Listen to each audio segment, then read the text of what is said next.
السلام علیکم ورحمۃ اللہ وبرکاتہ بچوں، امید کرتا ہوں کہ آپ خیر و عافیت سے ہوگے اور خوب دل لگا کر کے محنت سے ہمیشہ کی طرح جیسے آپ پڑھتے ہو اور اپنے فوکس کو بناتے ہوئے ایگزام کو ٹارگٹ کرتے ہوئے پڑھ ہی رہے ہوگے، ایسا میرا ماننا ہے۔ ٹھیک ہے بچوں، اب ہم شروع کرتے ہیں۔ آج کا جو سبق ہے وہ بہت خاص ہونے والا ہے، چونکہ اردو ڈرامہ نگاری اور آغا کشمیری کے تعلق سے جو لطف الرحمان صاحب نے جو کچھ لکھا ہے، جو میں نے آپ کو کلاس میں پڑھایا ہے، انہی کو تفصیل سے آبجیکٹو کے طور پر آج ہم لوگ دیکھیں گے، اور آپ لوگ اس کا جواب دیجیے گا اپنے من ہی من میں، اور اپنا اسکور ضرور کمنٹ کیجیے گا۔ ٹھیک ہے، شروع کرتے ہیں۔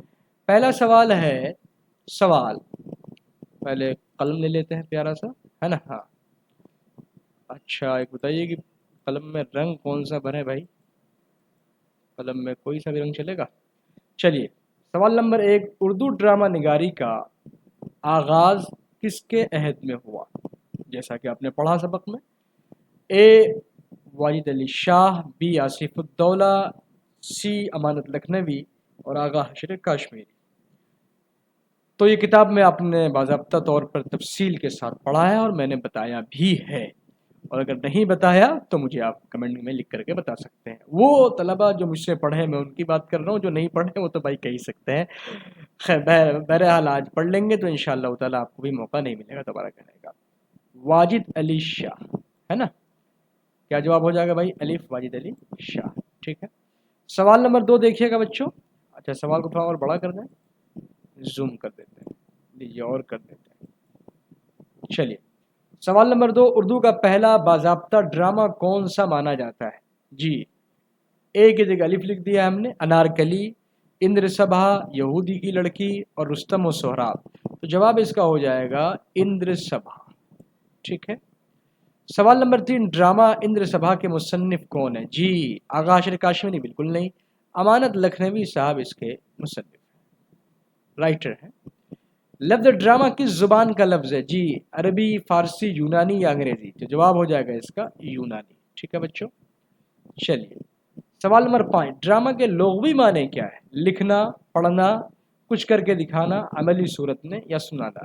جی، کچھ کر کے دکھانا عملی صورت میں، جس کے لیے اسٹیج بھی چاہیے ہوتا ہے، آپ سب کو میں نے تفصیل کے ساتھ پڑھایا ہے۔ ٹھیک ہے، آغا حشر کاشمیری کا اصل نام کیا تھا؟ جی، آغا محمد شاہ ان کا اصل نام تھا۔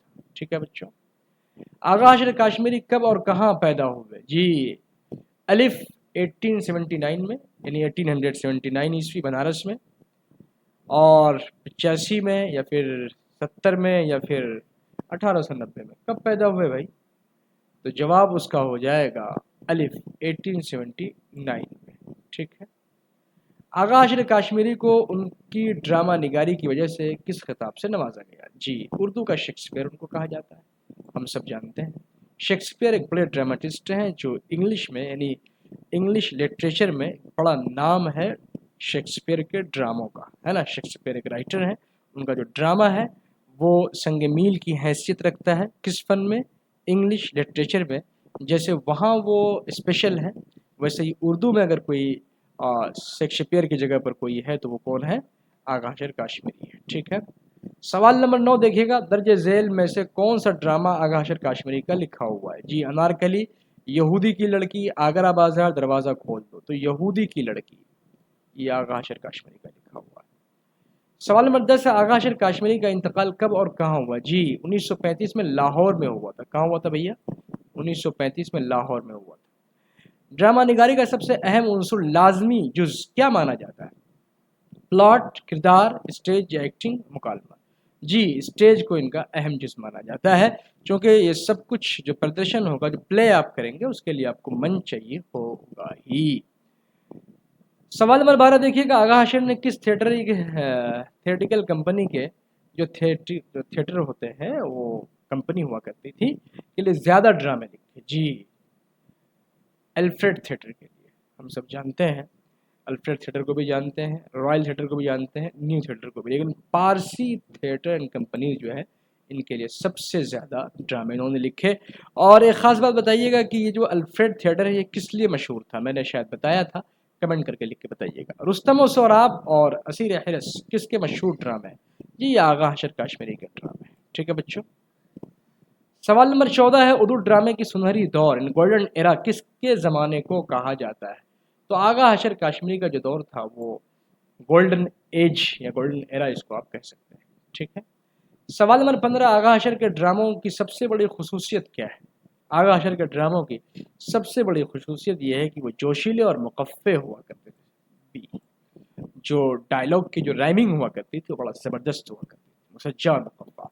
اب جو میں نے اس میں دوسرا پارٹ بنایا ہے، اسی سوال میں جو دوسرا حصہ میں نے بنایا ہے، ایک تو سوال آپ سے پوچھے جائیں گے جو سبق ہے اس سے پوچھا جائے گا، اور کچھ سوالات لطف الرحمان صاحب جو اس کے رائٹر ہیں، اس سبق کے جو لیکھک ہیں، ان کے بارے میں بھی آپ سے سوال پوچھا جا سکتا ہے. تو میں نے کوشش کیا ہے کہ اس کے بھی کچھ سوالات میں آپ کے لیے لے کر آؤں، تاکہ اگر ایگزامینر آپ کو اس کے بارے میں پوچھ لے تو آپ وہاں پریشان نہ ہو، بلکہ ان کا بھی جواب آپ آسانی کے ساتھ دے سکیں. دیکھیے گا حصہ دوم دیکھیے گا.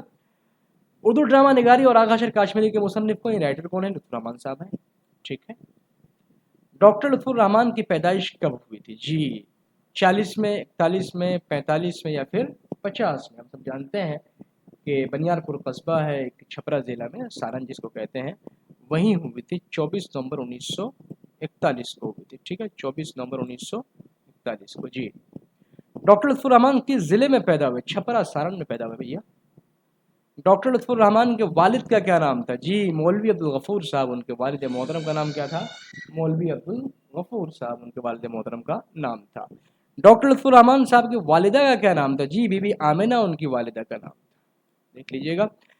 ڈاکٹر صاحب ڈاکٹر لطف الرحمان صاحب نے کس یونیورسٹی سے ایم اے اور پی ایچ ڈی کی ڈگری حاصل کی تھی؟ ہم سب جانتے ہیں کہ پٹنہ یونیورسٹی سے انہوں نے پی ایچ ڈی اور ایم اے کی ڈگری بھی حاصل کی تھی. ڈبل ایم اے کیا تھا، یاد رکھیے گا. انہوں نے اعلیٰ تعلیم حاصل کیا اور ڈبل ایم اے کیا. کون ایم اے کیا بھائی؟ ڈبل. اور گولڈ میڈل بھی انہوں نے حاصل کیا تھا. یاد رکھیے ایم اے میں انہوں نے کیا کیا تھا؟ گولڈ میڈل حاصل کیا. یاد رکھیے گا. ڈاکٹر لطف الرحمان صاحب کس یونیورسٹی کے صدر شعبہ ہیڈ آف ڈپارٹمنٹ کے عہدے سے سبکدوش ہوئے؟ ہم سب جانتے ہیں تلکا مانجھی یونیورسٹی کہاں پڑتی ہے؟ بھاگلپور. ٹھیک. ڈاکٹر صاحب کی شاعری کے کتنے مجموعے شائع ہو چکے ہیں؟ بھائی 3 مجموعے شائع ہو چکے ہیں. وہ 3 مجموعے کون کون سے ہیں؟ تازگی برگ نوا ہے نا، غزل کے ہیں، اور بوسہ نم مجموعے غزل کے ہیں، صنم آشنا یہی مجموعہ نظم کے ہیں. ٹھیک ہے بچوں. درج ذیل میں سے کون سا شعری مجموعہ ڈاکٹر لطف الرحمان صاحب کا ہے؟ جی صنم آشنا بھی ہے. تاج غزل ہو گیا، جبکہ ایسا نہیں ہے. یہ تھوڑا سا اس کو صحیح کر لیجیے گا. تازگی برگ نوا. ٹھیک ہے. بہت صحیح. اوپر دیے گئے شبیر کا جواب ہو جائے گا. تھوڑا اس کو صحیح کر لیجیے گا. ٹھیک ہے. ٹائپنگ ایرر ہے. ڈاکٹر لطف الرحمان صاحب نے سیاست میں بھی حصہ لیا. وہ کس پارٹی پر ایم ایل اے؟ جی آر جے ڈی سے رہے، راشٹریہ جنتا دل سے وہ کابینہ کے وزیر بھی رہے. ڈاکٹر لطف الرحمان صاحب بہار حکومت میں کس وزیر کے عہدے پر فائز رہے؟ جی وزیر اقلیت بہبود کا کابینہ وزیر رہے. سوال نمبر 27 دیکھ لیجیے. ڈاکٹر لطف الرحمان صاحب کے ایک مصنف کے ساتھ ساتھ اور کیا تھے؟ بھائی ایک مصنف کے ساتھ ساتھ، ایک رائٹر کے ساتھ ساتھ وہ کیا تھے؟ نقاد بھی تھے اور شاعر بھی تھے. کرٹیکل جو رائٹنگ ہوتی ہے جس میں کرٹیک کو پیش کیا جاتا ہے کسی مضمون نگار کے لیے، یہ بڑا چیلنج کا کام ہوتا ہے، اور اس کے لیے بڑا کہہ لیجیے کہ فن چاہیے ہوتا ہے، بڑی مہارت چاہیے ہوتی ہے. ڈاکٹر صاحب اس میں بھی بڑے ماہر تھے. بتائیے ایک سیاستدان بھی تھے اور ایک ڈبل پی ایچ ڈی بھی تھے، ڈبل ایم اے بھی تھے، اور ایم اے میں گولڈ میڈلسٹ بھی تھے.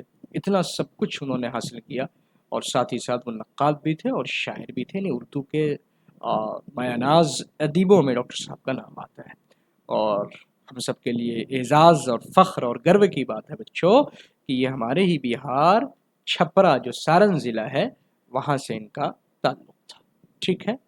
اور یہ بھاگلپور سے چناؤ لڑے تھے، ہم سب جانتے ہیں، اور کابینہ کے وزیر رہے، وزیر اقلیت رہے. الپ سنکھیک کے خاص طور پر ان کے بہبود کے لیے، ان کی فلاح کے لیے بڑا کام انہوں نے کیا ہے. تو یہ رہا آج کا کہلو کے 27 کوشچن. میں سمجھتا ہوں کہ آپ نے اس کے جوابات صحیح طور پہ دیے ہوں گے. ایک اور بات میں آپ لوگوں سے کہنا چاہتا ہوں بچوں، جو بچے ہمارے یہاں پڑھتے ہیں وہ بھی، جو نہیں پڑھتے ہیں ان سے بھی میں کہنا چاہوں گا، اگر آپ کو اس کا پی ڈی ایف چاہیے ہوگا ایز اٹ از، جو میں نے پڑھایا ہے ویسے ہی چاہیے ہوگا، تو میں ڈسکرپشن میں واٹس ایپ کا لنک ڈال دوں گا. RMT